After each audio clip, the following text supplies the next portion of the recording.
from New Orleans. So July 17th through the 23rd, we actually came home. Our program was done on the 22nd.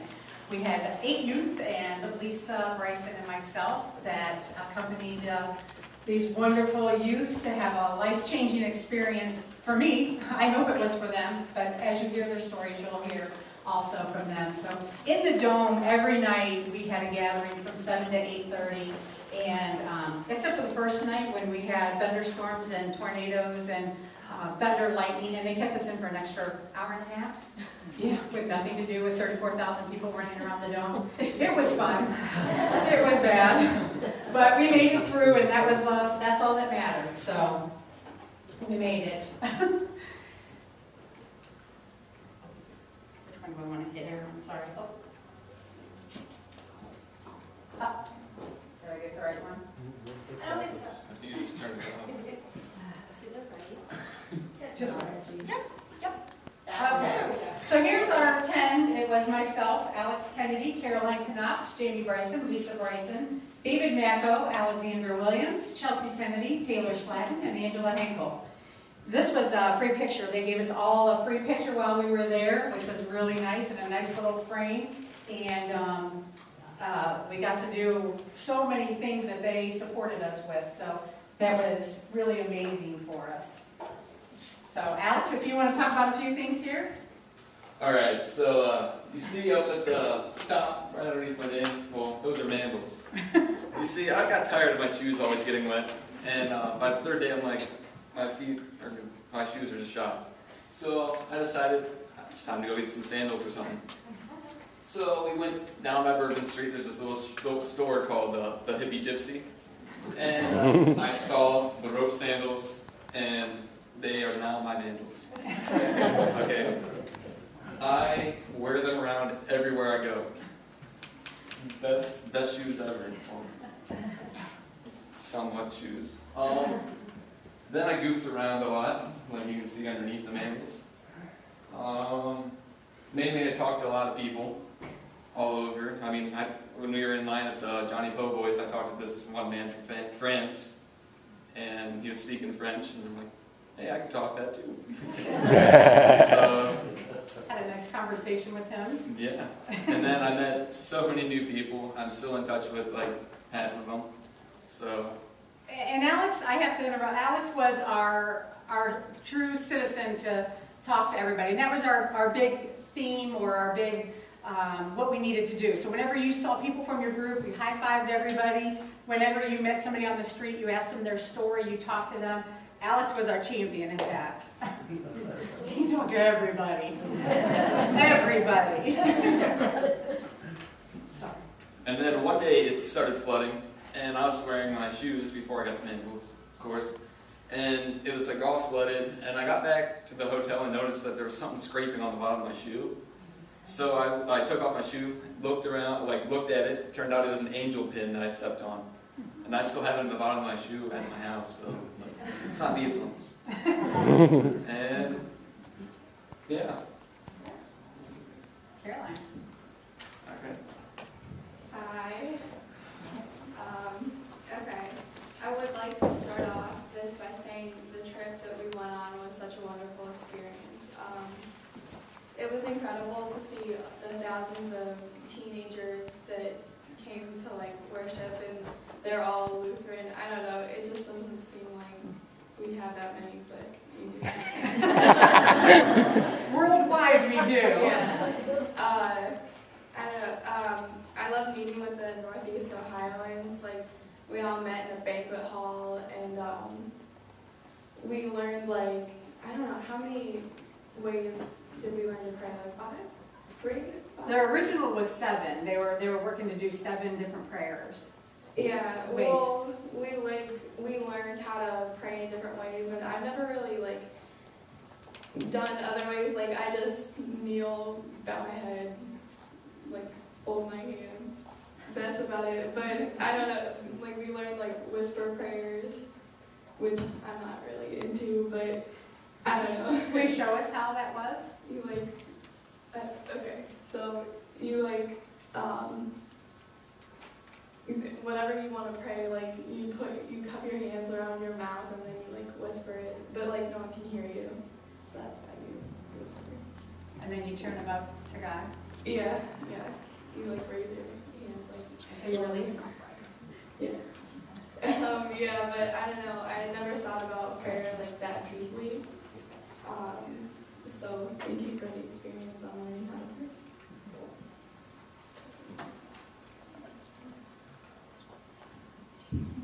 Hello. I thought that the most, like the best part of the trip, honestly, was just gathering in the dome every night and just hearing what everyone had to say, like the speakers. They all really like inspiring, and like you just like when you're with so many people and they're all so enthusiastic, like even if you're like kind of like you're not so pumped up, like it just happens, like it just spreads onto you. And like I never used to like clap or like sing along to like songs, but now like I feel comfortable like clapping more and singing, even though I'm terrible. And it was just inspiring. And one of my favorite speakers was honestly this one guy. I think it was the second to last day, and he had gone to the trip the previous time they had in New Orleans, and he didn't necessarily have any like deep, horrible, tragic story that like happened to him and like inspired him to turn his life around. It was just the fact that being in the dome and like experiencing everything he had experienced on his trip inspired him to make his career. Like he's 18, like he's going to college, like he wants to help people around the world. Like he was so inspired, and that's what I want to do. Like I want to go to the trip in Detroit and volunteer. That's where it's going to be next time. And yeah, it's just inspiring. So, yeah. And another thing that was a highlight was it was the last day, I think. We went to this museum, and you can see it was the Mardi Gras World Museum, and there's all these like little things they put on the floats. They made out like ceramics and styrofoam, and like there's just so many goofy pictures you could take, and it was just a fun way to end the trip, kind of. So yeah, thank you again for everything. It was a good trip.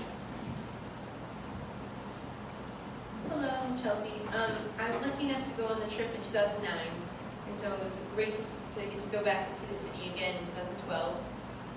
One of my favorite things in New Orleans is the French Quarter, and just to get to walk through the French Quarter, there's so much music and things happening. The picture up on the right, top right, that's one of the bands that they have in the French Quarter. It's actually right next to Café du Monde, which if you didn't know, the beignets are delicious. They do have the famous Café du Monde, which is in the picture on the left. The picture on the top left is a memorial for the victims in Katrina. And to me that meant a lot because when I did go in 2009, we took a tour through the city, the lower 9th Ward, and to see that, and then I don't remember seeing that memorial there in 2009, I think it was great to see it then. Hi, I'm David. I just wanted to say one of the more prominent aspects of the trip was like in the Superdome with all the speakers, the real sense of like togetherness and acceptance was shown because of the variety of speakers, like the African American woman who had trouble with drugs, and then the other tattoo artist who had trouble getting accepted, and the one woman from Libya. So it was just, I think one of the big things they were trying to talk about was just accepting one another. And I think New Orleans was the perfect place to do that because that city is just so connected to, and everybody just is all connected with the music and the food. It was just such a great experience because it was just, it's different from the environment up here because all the people are, since they live so close together, they have to know each other because the houses aren't spread out in the city area. And we saw that, and there was this one time in the French Quarter where it was unfortunate, but there was a carriage that got turned over because a horse turned too hard, and you just saw immediately everyone in the area that it happened just dropped what they were doing and they ran to the horse. And there was a group of people that were helping the horse, trying to get it off the saddle, another group of people helping the man that was in the carriage, and then a whole bunch of people just lined up to push the carriage back up. So I think that was, well, it was tragic, but still it was very touching and just spoke to me. And another big thing was that in the city, I've never been to New Orleans before, but even though I was there and new, people they were so friendly that I felt like I belonged there. Like, I have lived there all my life, and they just accepted me, and it was just a great environment, and I'm very glad that I got to have that experience. Thank you. These are a couple pictures of Angela chose, and she couldn't join us, so they had to leave early. And down here on the bottom left, so they always had people and their talents displayed in different variety of ways. This gentleman, another gentleman challenged this man, and they walked up the steps on their hands. And he walked up the steps on his hands, and he came down the steps. And there were probably 20 steps, 24 steps on his hands, and it was just amazing. So you just never knew what they were going to do next. The talents that are there are just amazing, along with the food. And Angela really was very creative whenever we got the food. She was really good at putting it all together. And what was our most outrageous thing that we ate? Alligator sausage. Alligator sausage, yes. It was amazing. Hi. I was lucky enough to go on the trip in 2009 as well, and it was so amazing. I can't even tell you how wonderful that experience was, and it really touched my heart, and this trip did too. And for me, I don't know why, but when I go on a trip, I seem to have like one memory that I hold on to, like one feeling. Last time it was a speaker named Michelle who was a child soldier. But this time, it was this moment in the Superdome where the song Hallelujah by Jeff Buckley came on, and I started freaking out because I love that song. And everyone can sing the chorus, it's just Hallelujah. So everyone is up together holding hands and swaying, and then there are dancers coming out, and as you can see in the corner, there are those balloons floating. And there was just this energy in the Superdome. Everyone could feel it. It felt like this is where I'm supposed to be right now. And it was just so wonderful, such an amazing experience. And then there's another cafe where we could get beignets. It was closed that day, but we had it in 2009, and they were very good too. Beignets were just good. Yeah, I think, that's it. Okay. Okay. And Taylor couldn't be here with us today. She's out of town at a family reunion, but part of our trip starts with the journey there, and our journey started here in the parking lot, driving to Pittsburgh International Airport at 10 o'clock at night, or at 8 o'clock at night, and then we stayed all night until our flight took off at 7 a.m. So we stayed in the airport while it was open but closed, and had it, not to ourselves, believe it or not, there's a lot of people who do that, but some of us took naps outside, some of us just hung out, played cards, laughed a lot, read a lot for 6 hours, 8 hours.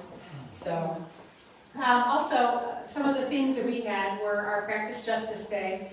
Our Practice Justice Day was in the New Orleans School of Cooking. We were blessed to have been on the receiving end of gift giving. A lot of the groups went in buses and went to different areas like a plantation and schools, but because the rain was so bad, many of the students, and we're talking 600 that day, had to stay on their buses for 3 hours. Some of the buses got stuck in mud and had to be towed out and did nothing that day except in a bus and sang as many songs as they could possibly come up with. So we were very fortunate. Our project was actually gracefully receiving a gift. And so we got to talk with a chef who should be on TV because he was pretty hilarious. And then they cooked us up some jambalaya, some crawlings, which we have in the back. So make sure you get a little sample in the back. We also had some corn chowder.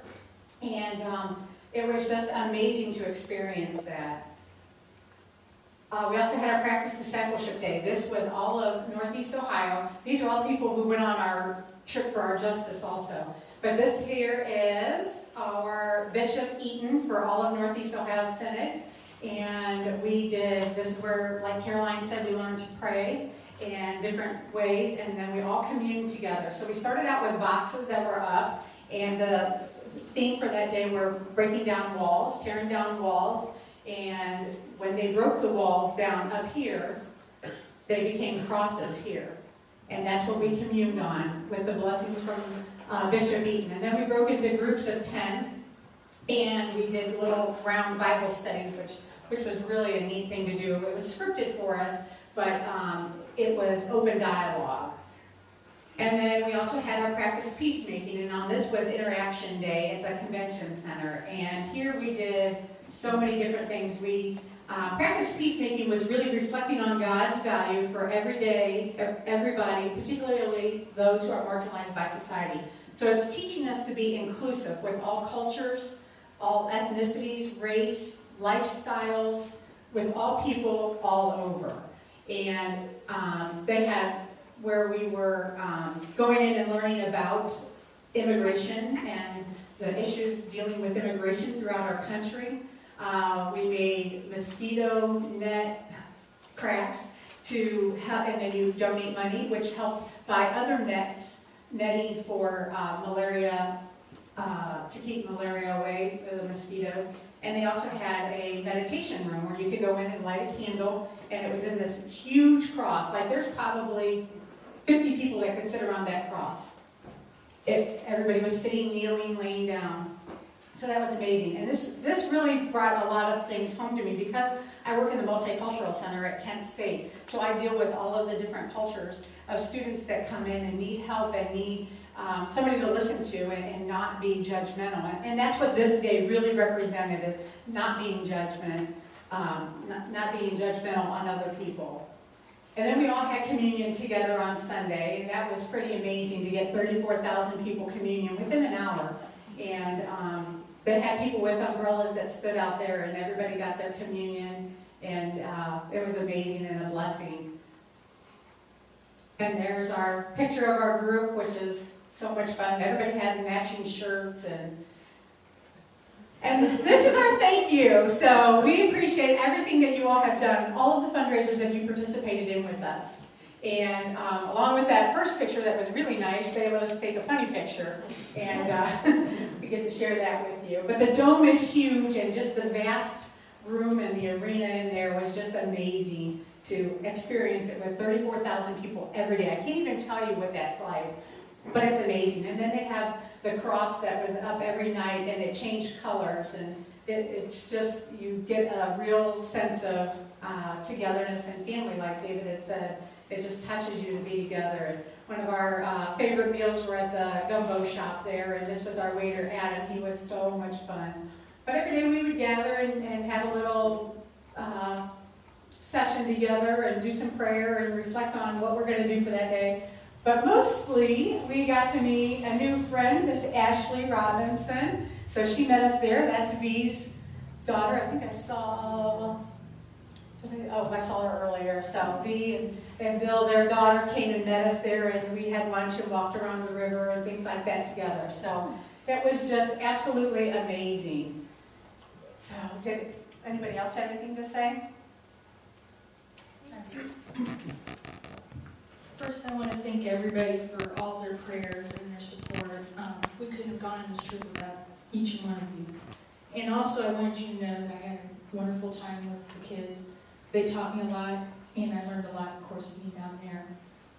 One thing that really hit home for me down there was the familyness. When we met the people that were from New Orleans, who told us about their life, they told us that family is very important to them, and that they always try to have one meal a day at dinner time where they all get together, even if they're in all different directions with work and school.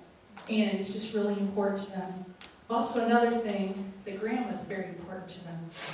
So when we had our service project with the chef, he kept telling us how his grandma was very important to him. And then he had a unique situation too. He was divorced from his wife, but his mother-in-law still lived with him. So it just shows you how much family means to him. So anyways, thanks again for everything. I hope you'll stay for a little bit and be able to look at some more of our pictures and memorabilia and to enjoy the food. And again, thank you so much for everything you do.